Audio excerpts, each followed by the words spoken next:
So, Nigeria is facing some huge challenges, and to solve them, it's turning to a pretty bold idea, using technology to create one single unified database for every single citizen. What does that actually mean? And could this really be the key to a safer, more transparent future for the country? Let's break down how a massive tech project like this could literally change everything. And listen, this isn't just some IT project tucked away in a government office. It's a matter of national security. When General Christopher Musa, the Chief of Defense Staff, said this, he wasn't just talking about spreadsheets and servers. No, he was pointing out a massive vulnerability in the country's security and, at the same time, pointing to the solution. The stakes here? They couldn't be higher. And let's be clear about what those high stakes really are. We're talking about two issues that have been a major challenge for Nigeria for decades: insecurity and corruption. This call for a comprehensive database is a direct answer to those twin problems. The idea is to build a digital foundation to help restore trust and enforce order. So, to really get this, let's start with the why. What is the critical need that's driving this whole thing? And that need leads us straight to the proposed solution, this unified national database. So let's dig into what that actually is and, how it's even supposed to work. At its heart, an integrated database is basically a single source of truth. So instead of you having, say, a dozen different, sometimes conflicting records about yourself scattered across different government agencies, this system pulls it all together. It creates one complete, unified profile that makes it way easier for people to analyze information and make critical decisions. Now this is where it gets really ambitious. We're talking about merging everything: your national ID number, your bank verification number, your phone records, voter's card, tax info, you name it. The whole point is to get rid of these separate silos where information gets lost, or worse, deliberately manipulated. Just imagine linking your bank details directly to police crime records.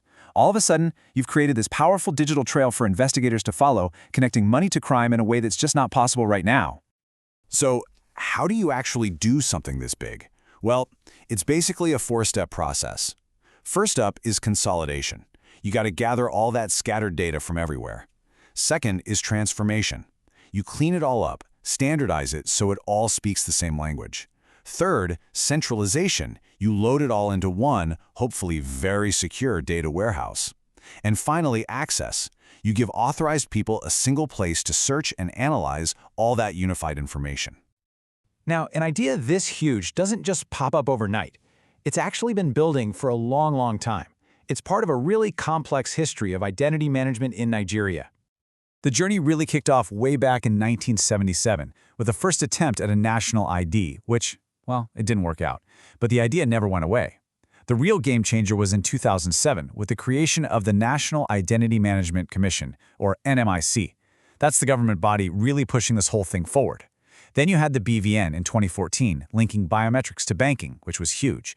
And now you fast forward to today, with new multi-purpose ID cards and a truly mind-boggling number of people already signed up. And yeah, that number is 126 million people. That is just staggering. It's way more than just a statistic. It represents a massive foundation of data. You've got a critical mass of the population already in the system, and that gives this project some serious momentum. This chart here really puts that number into perspective for you. The first bar shows the 126 million people who are already enrolled.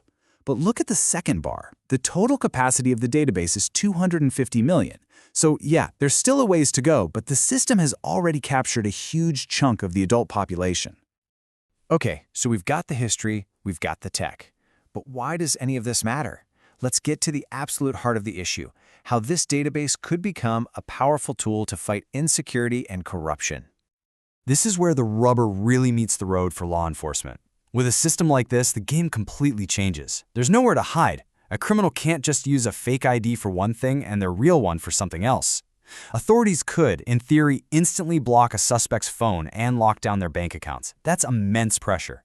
Even something as simple as a traffic stop gets a major upgrade when an officer can verify a license on the spot. But the benefits, they ripple out way beyond just policing. Think about governance and accountability. It becomes much easier to trace people who default on loans. Tax evasion gets a whole lot harder when financial records are transparent and linked up. You could even boost voter engagement by tying essential services to a verified ID, which gives everyone a reason to get into the formal system. Okay, so this is obviously a monumental project with some incredible potential. But to make it a reality, you need a clear, smart plan. So what are the recommendations for building this thing successfully and, just as importantly, responsibly? Success really boils down to getting these steps right. You absolutely need a dedicated task force of experts, you need major investment in secure data centers, and, this part is critical, you need strict data protection laws to earn public trust. It also means you have to learn from other countries that have tried this. You could look at Estonia, which is a world leader in secure e-government, but you also need to study the challenges that India faced with its massive OutR system, especially around all the debates over privacy. And that, right there, brings us to the final central question. On the one hand, you've got a tool that could fundamentally reshape Nigeria's fight against crime and corruption. But on the other hand, you have this immense challenge of protecting the data and privacy of over 200 million people. The answer to that question is going to define Nigeria's digital future.